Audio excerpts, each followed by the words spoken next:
I feel like I haven't talked about Jehovah's Witnesses' stance on college lately, so it's long past time. Jehovah's Witnesses have a hierarchical structure with a governing body at the very top. There are 8 governing body members. Some are weirder than others, and each one seems to have his pet subject he likes to talk about. The one we'll be taking a look at today is Tony Morris. He has some really weird pet subjects he likes hitting, so let's take a look. Let's get into it.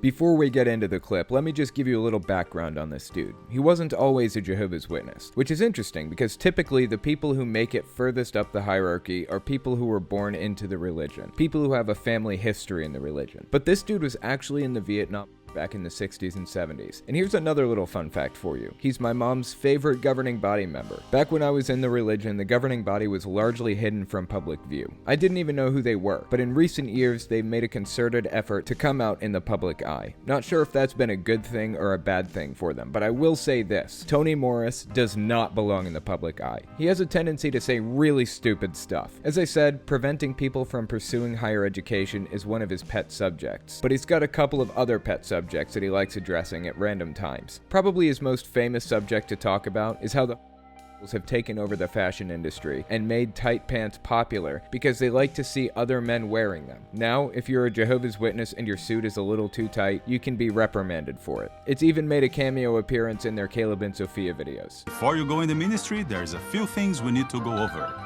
First, we must learn the 3 P's.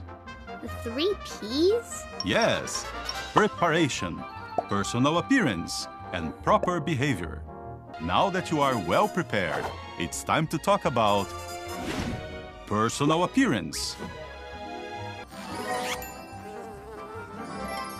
Our clothes fit well, but not too well. He's also tried to draw an entirely too vivid picture of what Armageddon will be like, drawing from his experiences in Vietnam. The more this guy talks, the more damage he does to the religion's reputation. Actually, he's probably my mom's favorite governing body member because he was in Vietnam. She was in the military during Vietnam too. She probably feels like she can relate to him for that reason. Of course, my mom wasn't a Jehovah's Witness at the time. Military service is forbidden in the religion. Anyways, let's take a look at what old Tony Morris has to say about higher education. Sometimes people will say, well, you know, Jehovah's Witnesses are against education. Well, that's ridiculous. We're not against education. We are pro-education. It's just that we are selective with who does the educating. We promote divine education. We believe it to be superior because it leads to everlasting life. That's one of the most skillful propagandistic twists on it I've ever heard in my life. They're pro-education, they're just anti-college. They're in favor of their education, which is to say they want people to learn about Jehovah through them instead of going to college. Let's continue. So, with schools of higher education, in many of their curriculums, and if you know anything about it, maybe some of you have been, do they not have Philosophy 1 and Philosophy 2? It doesn't matter what you're going to major in. And they start you off there. You'd be going for another thing, but you have Philosophy 1, you have Philosophy 2. And then all of a sudden it gets in there, and the intellectual gripping of the mind, very hard to recover from. I'm sorry? What was that? Are you saying that thinking critically is hard to recover from? What a crazy thing to say. Intellectualism is hard to recover from. I really don't even know what to say about that one. It kind of speaks for itself. I've seen this so many times, and we could tell you so many horror stories, and the parents are all distraught. Well, you put them there. I remember one mother, I talked to her son, he went to Harvard and we were in New England. He became an evolutionist, raised in the truth. Mom couldn't believe it, but I got him to tell me what he really thought. She was devastated. Well, you let him go there, and this real bright professor got a hold of him. Hard to believe.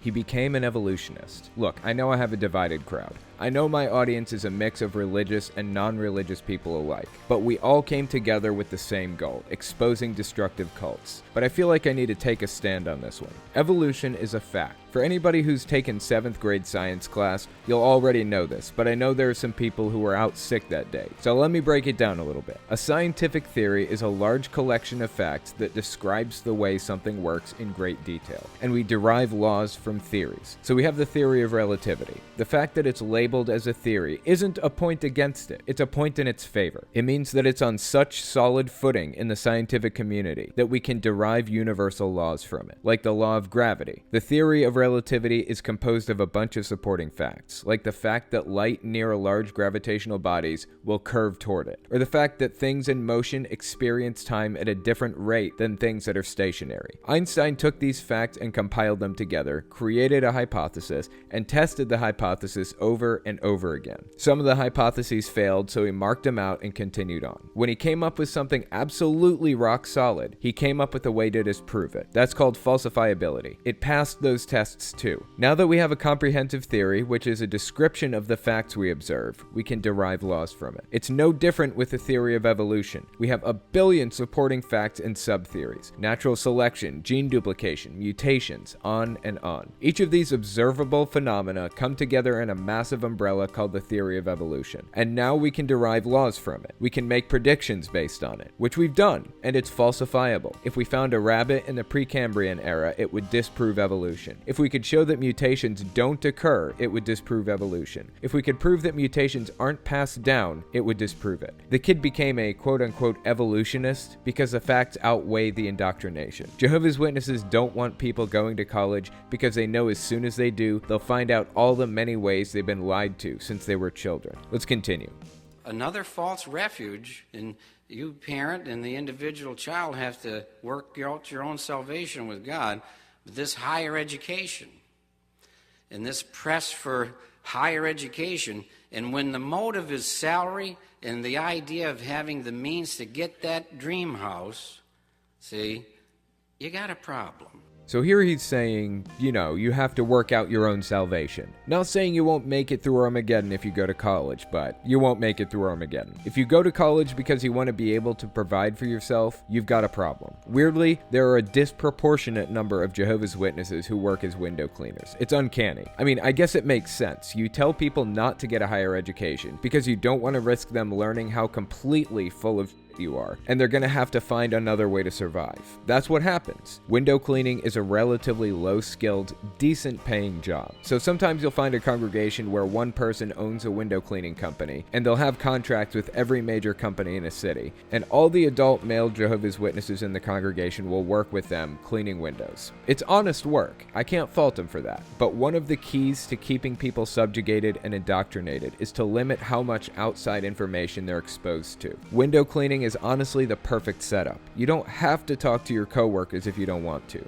You're both there to do a job. You know how to do it. No communication necessary. Just on the off chance one of them isn't a Jehovah's Witness. But in areas where they are all Jehovah's Witnesses, it's even better. You're surrounded by like-minded people 24/7. Get up in the morning, read the daily text with your family, go to work with other Jehovah's Witnesses, come home and study with the family, go to bed. It's a perfect echo chamber. The only potential pitfall is the internet or school. If they can limit access to those two things, then you've got them for life. Based on how the religion operates, sometimes it's honestly surprising that anybody finds their way out. But every now and then I hear stories from people who tell me they were in the religion for 50 years. They're married and they have grandchildren in the religion now. Everybody they've talked to or worked with over their entire lifetime has been linked to the religion. They didn't even realize there was this type of pushback against a religion until the moment they got on the internet and discovered it. And they can't talk to anybody around them because they're surrounded. Their social networks, their friend groups, their jobs, everything is tied into the religion. And if they reveal that they don't believe it anymore, they will lose everything. It isn't about the risk of losing everything. They will. End of story. They will have the rug pulled out from under them, and it's over. As time goes on, you can see the governing body of Jehovah's Witnesses locking into their positions deeper and deeper, isolating members more and more, caring more and more about locking the current members, and more importantly, their children, into the religion permanently. Let's continue. So, all we're saying is that what you choose to do, they need to learn something. They need to learn thinking ability, learn how to take care of their wife and their family. But what I don't appreciate hearing, and I heard this in different parts of the country, not saying I heard it here, you need a degree. I don't care what they said or this or that, you need a degree.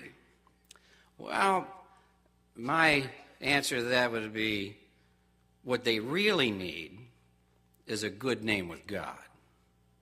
That's what they need. And we're not going to apologize, because there's no need to, for encouraging our young people in this organization to reach out for full-time service. That would be absurd and offensive to God. We're going to encourage that. We think that's a great life for our young people. So the goal here is to prevent people from going to college. Instead, have them knock on doors full time. That doesn't bring in any money. How do you even survive? I hear the window cleaning business is thriving right now. Actually, the congregation I went to when I was little was in a relatively nice area, so there were a couple of elders with PhDs. One of them was a dentist of some sort. He had a lab in his basement and he would manufacture dentures for people, which is an extremely complex job as it turns out. It isn't as simple and straightforward as you'd think. Another elder in my congregation used to be an artist. He sold his last painting for like $100,000. He was well on his way to being famous. He was very skilled. He gave it all up. He refuses to even sketch now because he doesn't want the love of art to overtake him. He gave up a genuinely lucrative career as an artist, something that people aspire to become an office cleaner. He and his wife were pioneers in the religion and would go around from office to office cleaning up after people. But the most popular job in my congregation was to work for a family who owned a POS company. They serviced every cash register in a 100-mile radius. They provided cash registers and POS systems to every business around. They employed a lot of the kids in the congregation to work for them. Again, a job that doesn't require a college education, but it was on the higher end of unskilled. It still takes skill and knowledge to do that kind of thing, but you can learn it without going to college. Jehovah's Witnesses seem to find ways to survive even when they're cut off at the knees by being told not to go to college. And of course the governing body doesn't care. They've got a ton of money. They're sitting pretty in their cult compound, Bethel. They don't have a care in the world,